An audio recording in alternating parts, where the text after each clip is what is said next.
Hi, my name is Abby, and today I will be talking about the sound waves. That is the lesson 7.2, page 166. So, first, let's talk about a little bit of why it's a sound. A sound can be defined as traveling vibrations. What we hear, we call it sound, but really, they are just vibrations. Our brain is the one that processes those vibrations because there are different kind of vibrations, and each different kind of vibrations has its own and unique sound, as we call it. So, what is a sound? A sound is traveling vibrations, as I told you, carried by a medium. But what is a medium?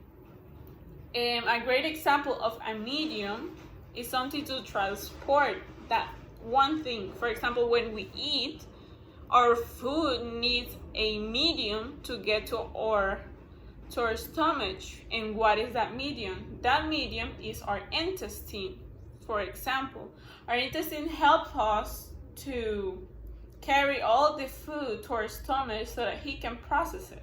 Because our food, we cannot eat and all the food, it will drop into our stomach. No, it needs some process, something to carry that food, to transport that food to our stomach. So a matter is a medium for the abbreviations of the sound. And this medium commonly is the air. And I will explain that. I will explain why the air, it can be water too, different things. Why the air, it's the principal medium for sound. Also, sound is not just vibrations, but sound, it is energy.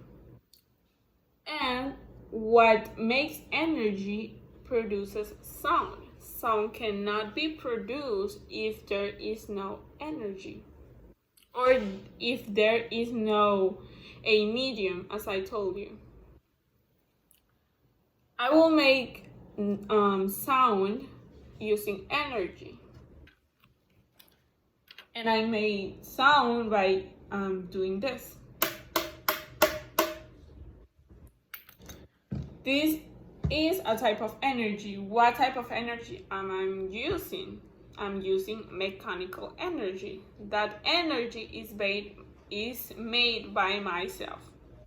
I did that movement with my hands, mechanical. There's a lot of type of energy, but we are not get into it because that is another like complex themes, but just to know that is a mechanical energy. And also, one interesting thing is that when you do this, well, you cannot see inside of it, but when you do this,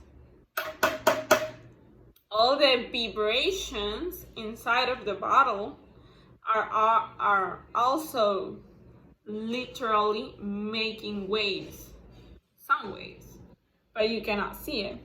And this is because the energy that you use makes inside of it move, well, the waves, and also the air that is inside of it.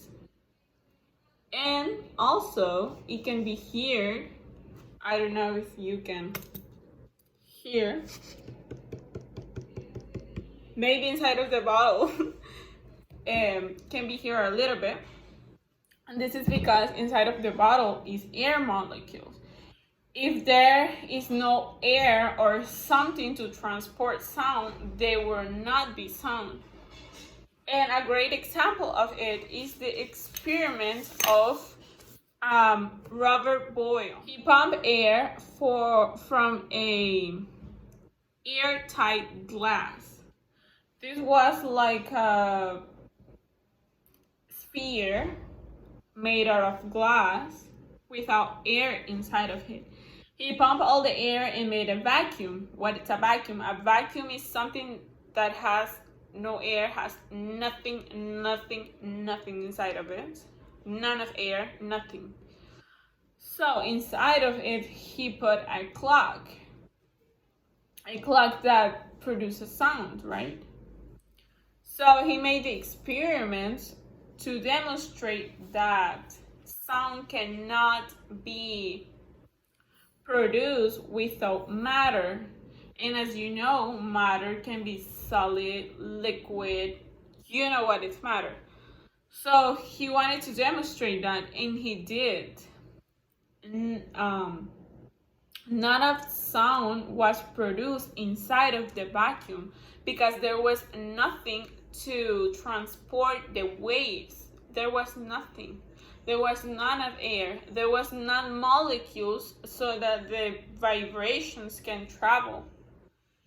So he demonstrated that through that experiment. And that's why we know that sound waves need a medium to transport all the vibrations. And when that sound stops, it's because the energy that produces it start to lose when the vibrations are getting long. So for example, you hear it stop. Why? Because all the energy that was used to make that sound disappear. So maybe you're thinking about how we know it is a sound. Well, I have the answer to your question. All the work, it is from our ear, come from our ear. And I want to have the image here so that I can guide you of what I'm talking about. So first, this part over here, this side part of our ear, is called the pinna. And this part is the one that basically traps all the waves that come closely to our ear because of these things that we have here. Like there are like little traps that catch all this sound. So these sounds travels to the ear canal, and this is the ear canal, all this thing, and it's about 1 inch long, and then touches the eardrum. And what does the eardrum?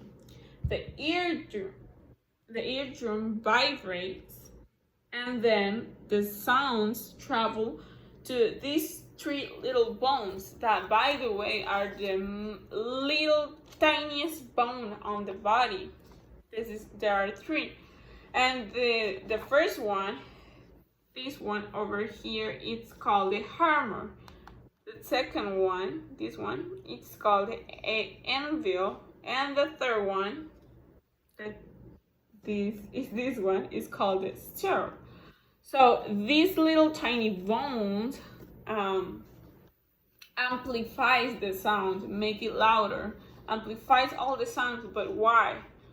Because after they went through this, they go to a cloaca, and the cloaca is full of a fluid like water. So inside of it, it's full like with water, a liquid. So because of that, they have to amplify the sound so that it can travel to the water, because it requires more energy, more power to travel to water. And it's not watery, but it's like a little bit thicker than water. So after that, the cloaca contains a lot of little hairs that perceives the vibrations, and after they perceive that, they send that information to this part over here, that is the auditory nerve. And the auditory nerves carry those like electrical, because there basically are electrical waves, transmissions, and go to the brain. So the brain processes after it went through the auditory nerve, goes to the brain, and the brain processes what type of sound it is, what type of loudliness it has, and then perceive from where it's coming and what makes that sound and what type of sound it is. And also our brains store that sound, and we are not hearing it, but we have stick it in our head, that sound. And it's because, one, you hear that sound every day, that your brain is used to it, and you can hear it in your brain. For example, when we listen to music, we sing. For example, when we're doing homework, we sing it because our brain remembers that sound, remembers the beat. So I wanted to show you all an experiment that I made that will demonstrate that the waves that we create by energy, mechanical energy, whatever type of energy, mix or collide is like crash between each other, mix. Those vibrations mix with the air molecules, and the air molecules are the ones that carry this sound far away, and we can hear it. But I wanted to show the purpose of this experiment is to show you that the sound waves do really exist. Maybe we say there's not sound waves, I cannot see them. We can hear it, but we cannot see them. So this experiment is about that. You will see how the things that are, I'm gonna show you the experiment. This is species, because I use species for this, that are here are gonna vibrate. And this is because the air that is inside the vowel is colliding with the vibrations of my mouth, and then the sound waves do not know where to go, or cannot find a way to go far away. So because of it, all the waves go in top of the plastic, and the plastic moves, and thus the species move also. So when the species move, this is because the sound waves are reaching them, and that's why they move. So I'm going to show you right now in the screen what I did. Hola, hola, hola. So as you can see, the species move because of the sound waves. The sound waves were the ones that made the species move. So some characteristics of the sounds is the intensity, how strong the waves are going away. That is the intensity of the sound. The loudness is the one that we hear, is the one that we perceive how high it is. And let me tell you an interesting fact is that the sound waves travel much farther in summer in warm air than in cool air, and also travels faster through the water than it does through the air.